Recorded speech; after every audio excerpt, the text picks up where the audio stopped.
So good, so good, so good. New spring arrivals are at Nordstrom Rack stores now. Get ready to save big with up to 60% off Rag & Bone, Marc Jacobs, Free People, and more. How did I not know Rack has Adidas? Because there's always something new. Join the Nordy Club to unlock exclusive discounts, shop new arrivals first, and more. Plus, buy online and pick up at your favorite Rack store for free. Great brands, great prices. That's why you Rack. ¿Sabes qué pregunta me dejó inquieto por meses? Una pregunta tan simple que parece obvia, tan directa que da casi vergüenza hacerla en voz alta. Pero cuando la haces, cuando realmente la haces y esperas una respuesta honesta, silencio. ¿A dónde fueron los sobrevivientes del diluvio? Abre en Génesis capítulo 9, versículo 1. Después del diluvio, lo primero que Dios dice a Noé es: sed fecundos, multiplicaos y llenad la tierra. Toda la tierra, no el Medio Oriente, no el Mediterráneo, la tierra entera, sin excepción geográfica, sin continente afuera. Y en el capítulo siguiente, capítulo 10, la llamada Tabla de las Naciones, tenemos un mapa, 70 naciones, cada una con territorio específico, cada una con dirección de dispersión. 70 naciones, mandato claro, mundo entero. Entonces dime una cosa, ¿por qué las Américas aparecen en la historia como si estuvieran fuera de ese mandato? Déjame ser completamente honesto. Durante años simplemente acepté la versión convencional. Las civilizaciones de las Américas surgieron aisladas, dijeron, sin contacto con el viejo mundo, sin conexión con la narrativa bíblica. Respuestas rápidas, fáciles, convenientes. Pero hay un problema. La Biblia cuenta una historia completamente diferente. ¿Ya te pusiste a pensar en eso de verdad? Más de 200 culturas alrededor del mundo. Sumerias, babilónicas, griegas, hindúes, mayas, aztecas, incas. Todas tienen relatos de un gran diluvio. Todas hablan de pocas personas salvadas. Todas describen un nuevo comienzo. 200 culturas en todos los continentes contando la misma historia. ¿Coincidencia o memoria? Ahora mira el versículo 5 del capítulo 10 de Génesis.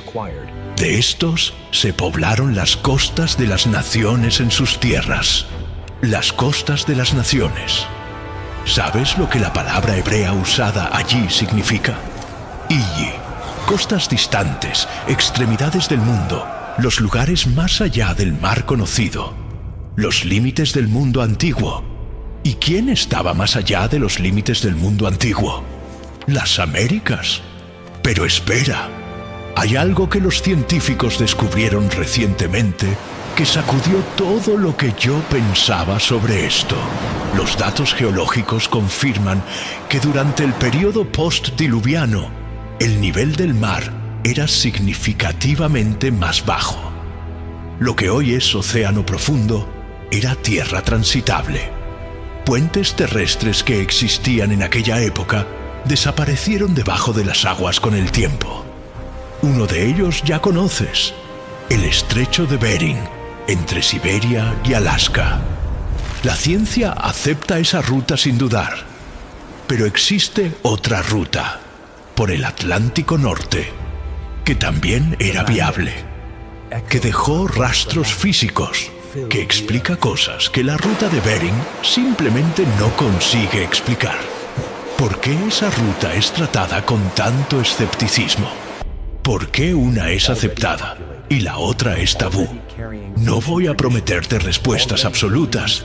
No soy arqueólogo. No soy teólogo con doctorado.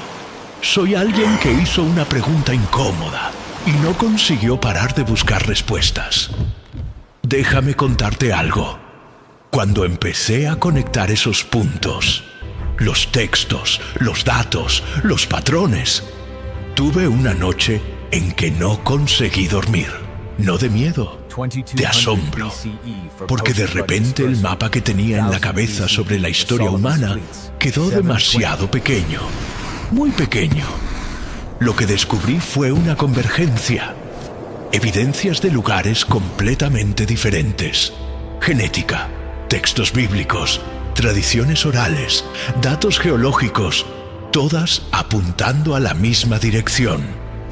Y cuando fuentes independientes convergen al mismo punto, comienzas a sospechar que el mapa no estaba incompleto. Estaba escondido, pero si hubo dispersión, si el mandato era llenar toda la Tierra, eso exige una cosa que el mundo antiguo raramente tenía: tecnología para cruzar océanos. ¿Quién tenía eso? La respuesta está en un rey famoso por la sabiduría, en una sociedad que la Biblia registra con detalles que por siglos nadie tomó en serio, y en una flota que hacía viajes de 3 años. 3 años, no 3 semanas. 3 años. ¿A dónde viajas durante 3 años y vuelves con oro, marfil y criaturas que no existían en el mundo mediterráneo? Esa pregunta va a cambiar todo. La conexión fenicia y las flotas perdidas de Salomón 3 años. Deja que ese número te incomode por un segundo. 3 años de viaje, ida y vuelta. ¿Sabes cuánto tiempo lleva ir de Israel a España en barco, siguiendo la costa mediterránea? Algunas semanas. Con mal tiempo, tal vez un mes. Entonces, ¿por qué los barcos de Salomón llevaban 3 años? Esa pregunta me persiguió por mucho tiempo. Y cuando finalmente encontré lo que la Biblia realmente dice sobre eso, no lo que me enseñaron, lo que realmente dice, todo cambió. Abre en 1 Reyes, capítulo 10, versículo 22. Porque el rey tenía en el mar una flota de naves de Tarsis, juntamente con la flota de Quiram. Una vez cada 3 años venían las naves de Tarsis, trayendo oro, plata, marfil, monos y pavos reales. Monos y pavos reales. Piensa conmigo. Monos y pavos reales no existen en Europa. No existen en el norte de África mediterránea. No existen en las rutas comerciales conocidas del mundo levantino. Existen en las Américas, en Asia tropical, en África subsahariana. Y alguien estaba buscando esas criaturas y llevaba 3 años para volver. ¿A dónde exactamente? La explicación convencional dice que Tarsis era Tartesos, una ciudad en el sur de España. Parece razonable, hasta que haces la cuenta. Tartesos está a algunas semanas de navegación de Israel, incluso con los peores vientos imaginables. 2 meses, tal vez. ¿Por qué un viaje de 2 meses llevaría 3 años? No tiene sentido. Ninguno. A menos que Tarsis no fuera España. A menos que Tarsis fuera mucho más lejos de lo que cualquier academia quiere admitir. Ahora viene la evidencia física, la que nadie esperaba encontrar. En los Grandes Lagos, en la región de Michigan, existen minas de cobre precolombinas de escala industrial. Los investigadores calculan que entre 3000 y 1200 a.C. fueron extraídas de allí aproximadamente 500.000 toneladas de cobre de alta pureza. 500.000 toneladas.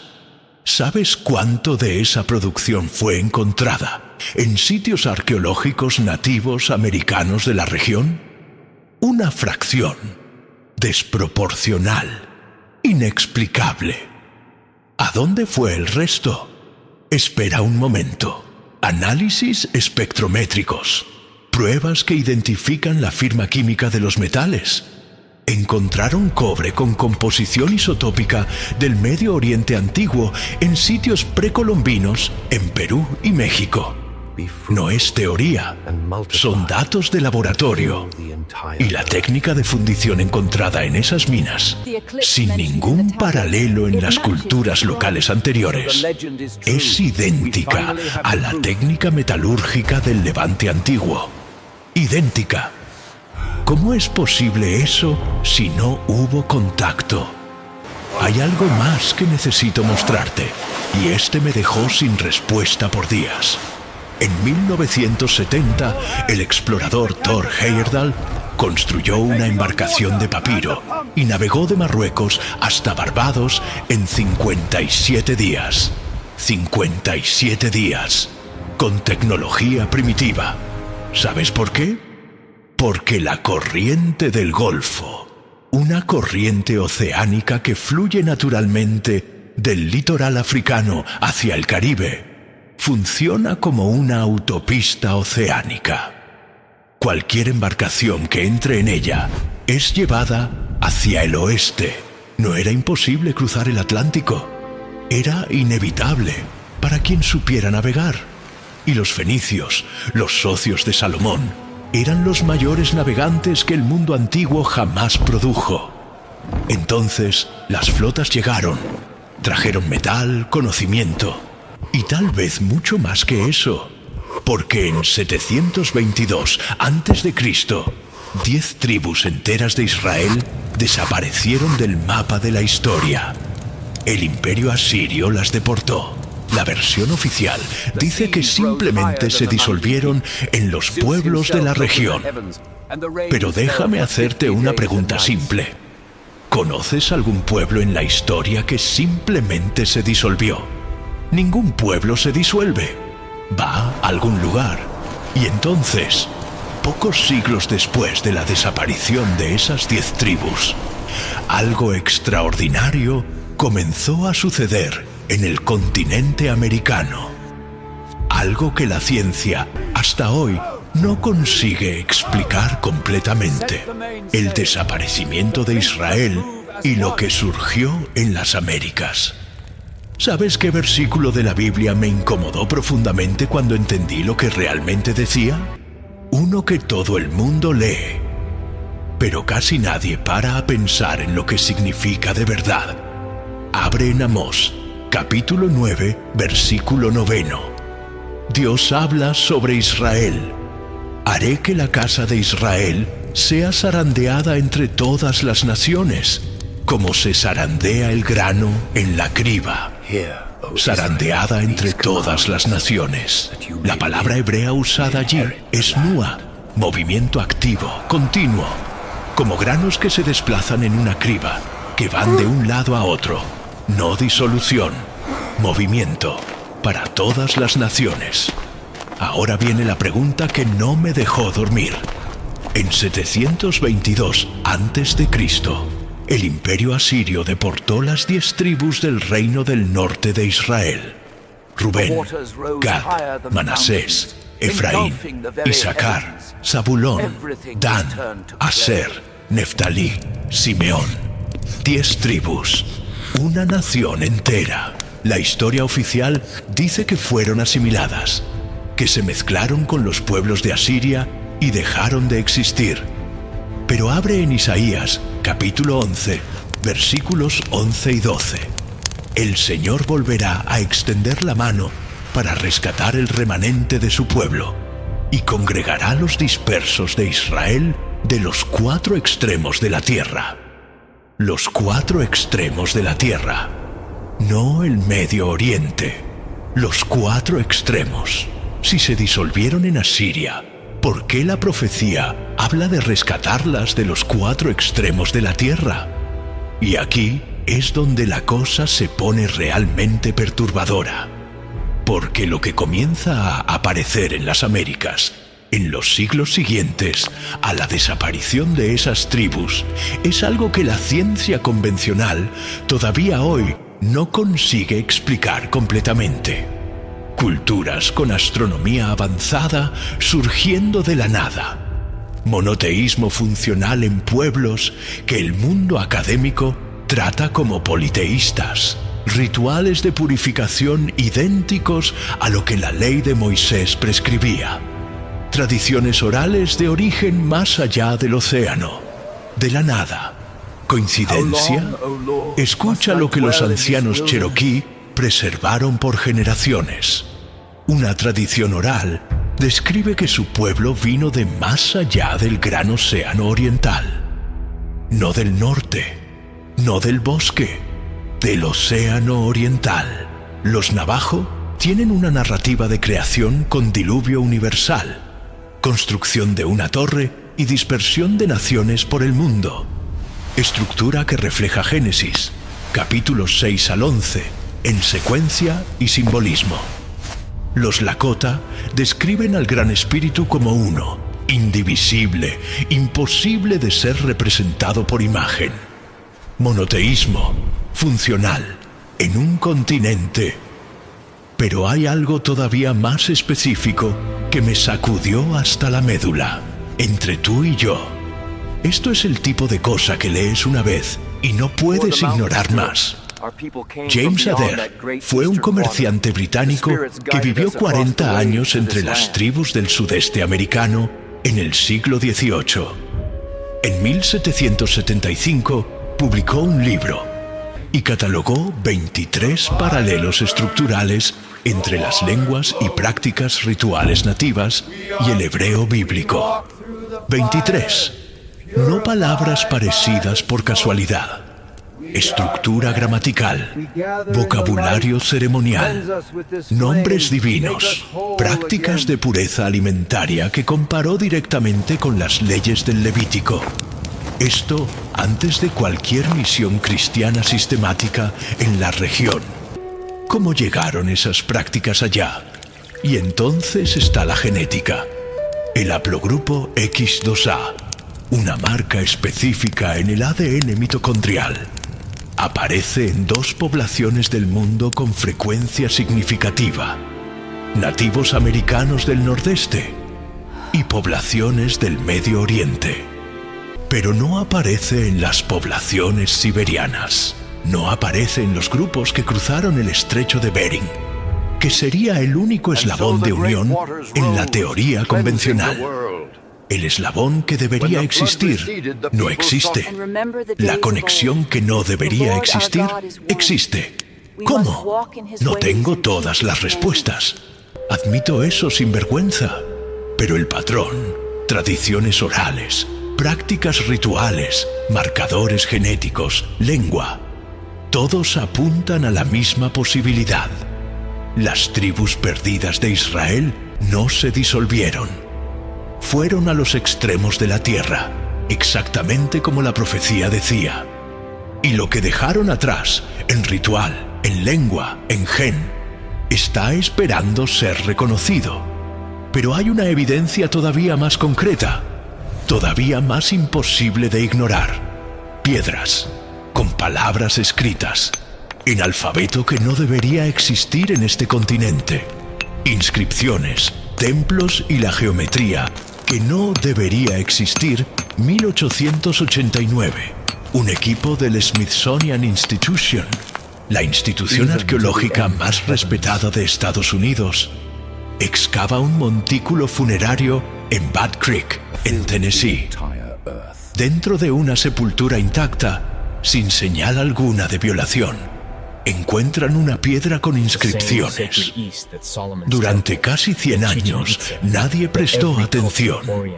Era clasificada como inscripción nativa desconocida y olvidada en un cajón de museo, hasta que el lingüista Cyrus Gordon, uno de los mayores especialistas en lenguas semíticas del siglo XX, la examinó y dijo algo que sacudió el establishment.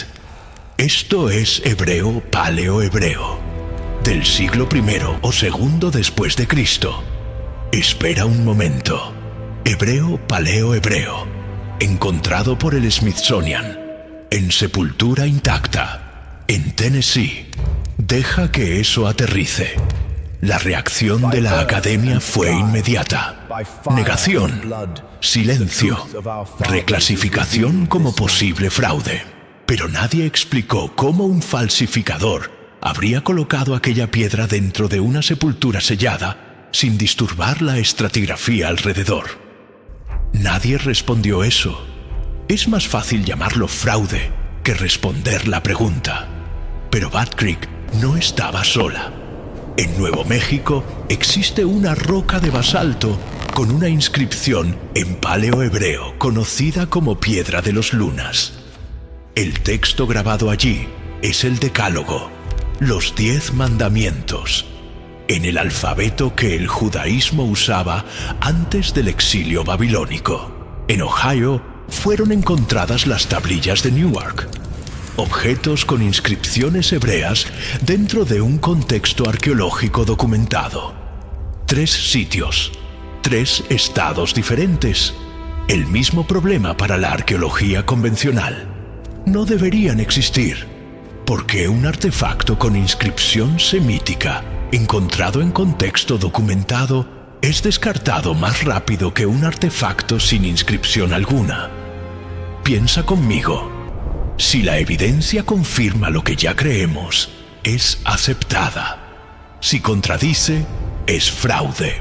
Eso no es ciencia, es premisa disfrazada de método. Pero va más allá de las inscripciones. Mira la pirámide del Sol en Teotihuacán, en México. La proporción entre la base y la altura es de 4:1, idéntica a la Gran Pirámide de Giza, con base de 222 metros.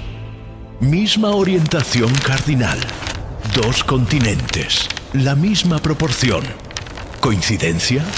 Ahora mira Chichén Itzá. En el equinoccio de primavera, el sol sale en alineamiento perfecto con el eje principal del templo. Abre en Ezequiel, capítulo 43, versículo 2. Y he aquí que la gloria del Dios de Israel venía del camino del oriente. El templo de Salomón fue construido para recibir el sol naciente en el equinoccio de primavera, exactamente como Chichén Itzá. 2 templos, 2 continentes, un mismo principio sagrado, y hay más. Mira la estructura interna del tabernáculo mosaico, descrito en Éxodo, capítulo 25 en adelante. 3 cámaras, el atrio exterior, el lugar santo, el santo de los santos. Ahora mira la estructura interna de los templos de Palenque, en la civilización maya. 3 cámaras, misma progresión de acceso, misma lógica de separación entre lo profano, lo sagrado y lo santísimo. 2 arquitecturas, 2 mundos, un lenguaje. Y entonces está el Festival Uku de los Cherokee. 7 puntos de correspondencia estructural con el Yom Kippur, el día de expiación descrito en Levítico, capítulo 16. 7.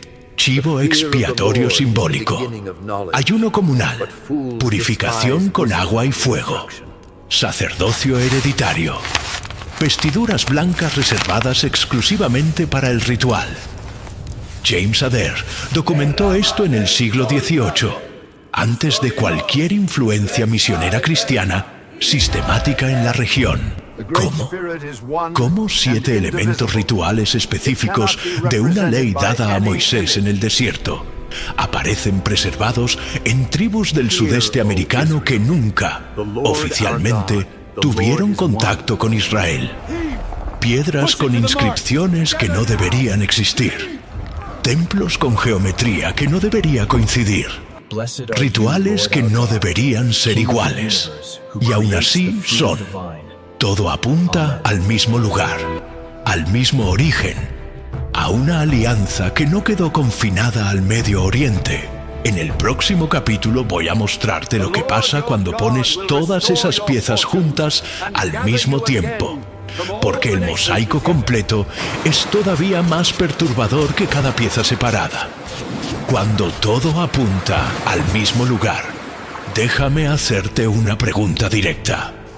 En una investigación, cuando tienes una coincidencia, tienes una sospecha. Cuando tienes 2 coincidencias, tienes un caso.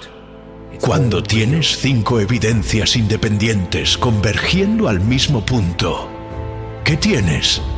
Piensa conmigo. 4 capítulos. 5 tipos diferentes de evidencia, todos apuntando a la misma dirección, todos sin explicación satisfactoria, dentro de la narrativa convencional. ¿Qué haces con eso? Déjame poner todo en la mesa de una vez. El texto bíblico: Génesis, Isaías, Amós, Ezequiel, Deuteronomio, describe una diáspora global, no mediterránea, global.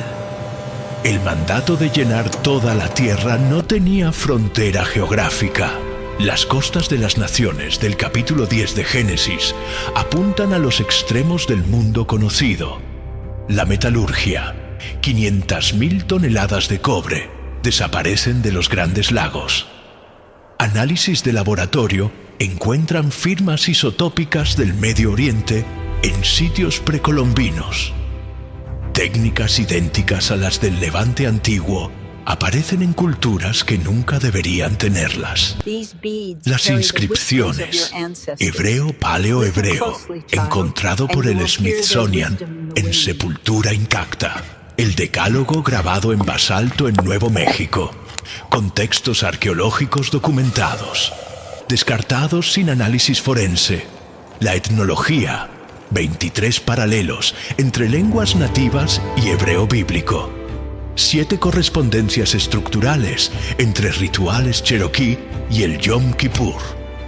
Tradiciones orales de origen más allá del Océano Oriental.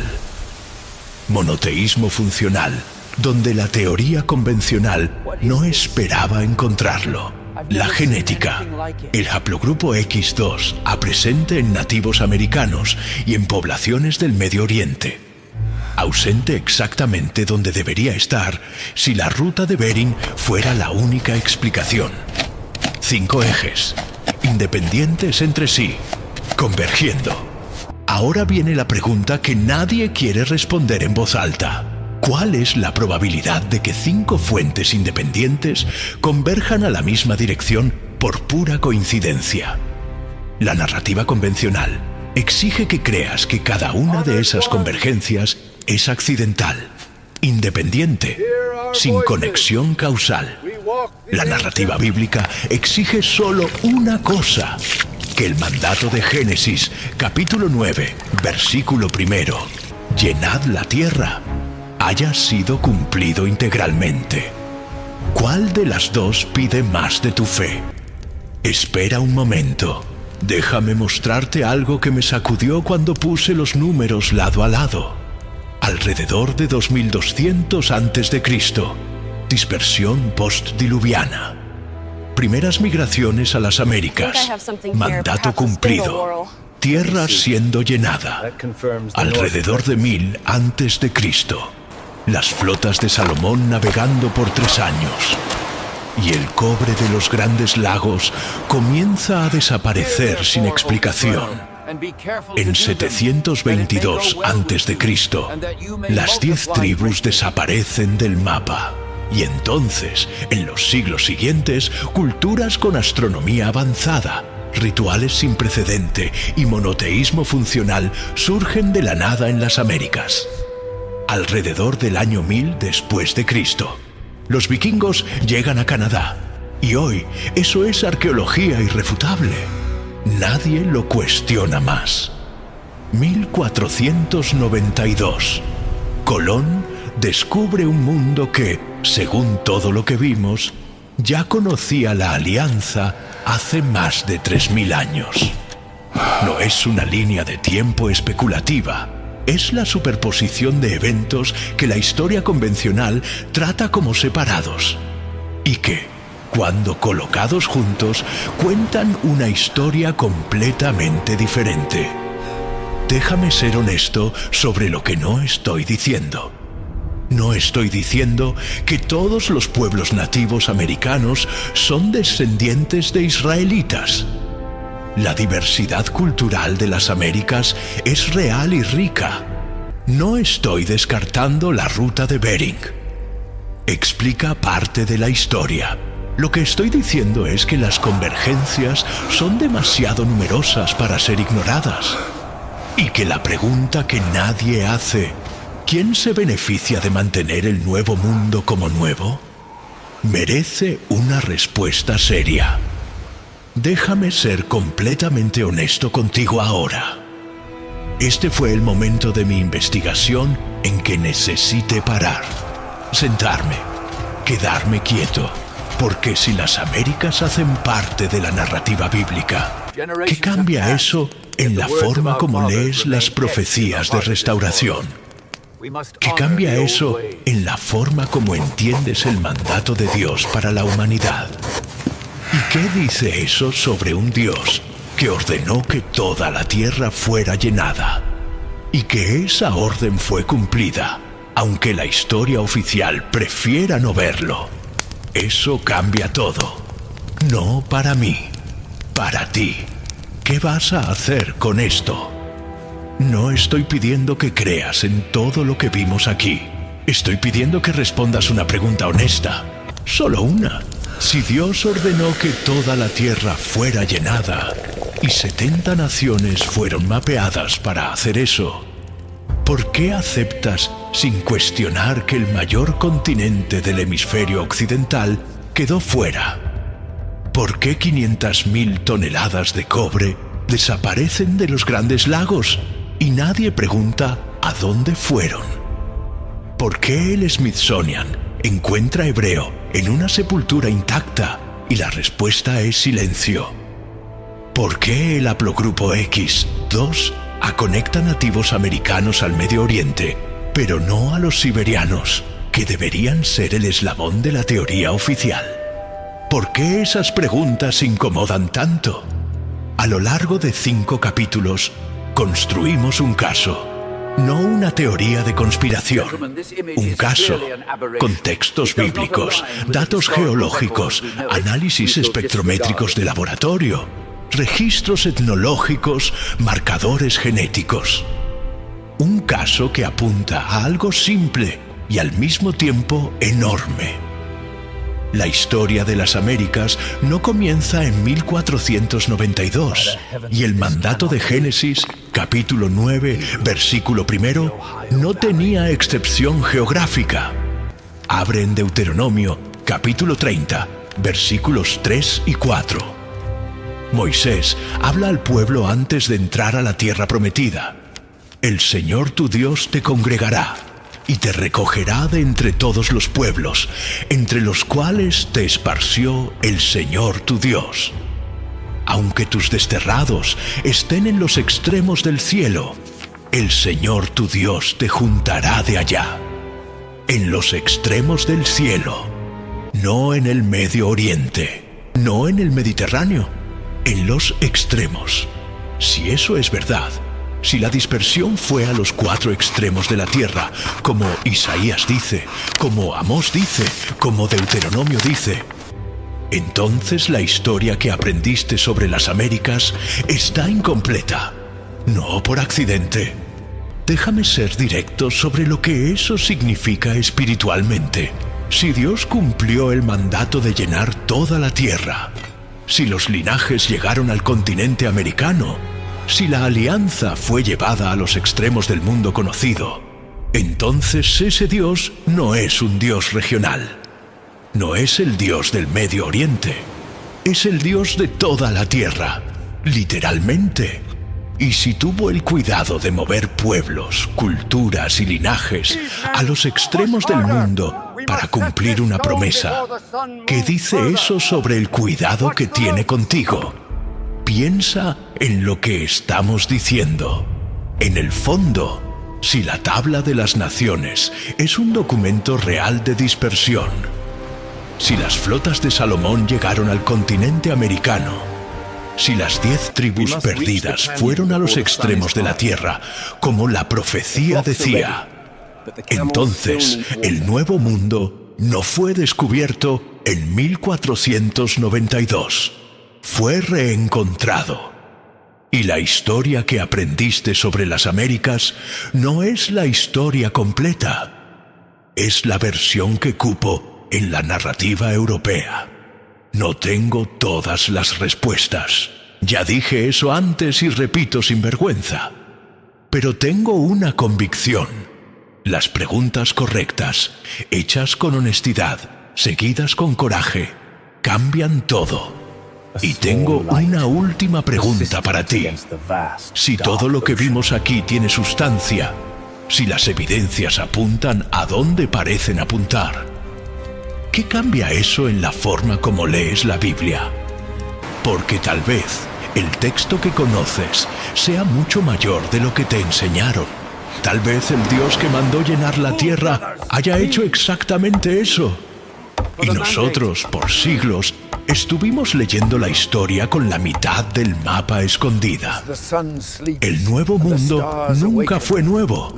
Fue, tal vez, el destino más antiguo de todos, escrito en un libro mucho antes de que cualquier explorador europeo lo encontrara. Y si eso es verdad, si Dios tuvo el cuidado de mover pueblos enteros a los extremos de la tierra para cumplir una promesa, entonces ese Dios no es distante, no es regional, no es el Dios de una cultura o de un continente. Es el Dios que llena toda la tierra, literalmente. Piensa en lo que eso significa para ti, no para la arqueología, no para la historia. Para ti, si cuidó de preservar linajes, lenguas y rituales por milenios en un continente que el mundo todavía no había descubierto. ¿Qué dice eso sobre el cuidado que tiene con tu historia? ¿Con tus extremos? ¿Con los lugares de tu vida que parecen olvidados?